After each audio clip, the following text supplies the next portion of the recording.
Already কিন্তু আচ্ছা এই মারলো কে? হিটলিস্ট মেরেছে কি? হিটলিস্ট হয়তো বা, হ্যাঁ হিটলিস্ট নাহিদ ওয়াইটিরাই হিটলিস্ট মেরেছে মনে হয়।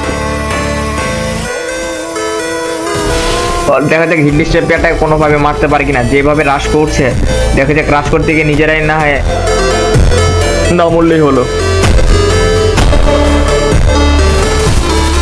অলরেডি দুইটা প্লেয়ারের প্রেসার ভাই, নাইস ওয়ান টেপ দিয়ে দিচ্ছে অলরেডি, দুর্দান্ত একটি শটের মাধ্যমে কিন্তু প্রথম নক অলরেডি নাহিদ ওয়াইটিকে নক করে ফেলেছে। দেখা যাক টপ ওয়ানকে কোনোভাবে নক করতে পারে কিনা। টপ ওয়ানকে নক করে ফেললে কিন্তু একবার কি বলবো ভাই, এই ম্যাচের মনে হয় সব থেকে মানে পারফেক্ট একটা মনে হয় ক্লাসে একবার ব্যাটেল দেওয়া মনে হয় একটা ঢুকে হয়তো বা ওয়াইপ আউট করে ফেলবে। দেখা যাক কোনোভাবে মারতে পারে কিনা। আরেকটা আমরা উঠপিকারের দুর্দান্ত একটা শট দেখতে চাইবো।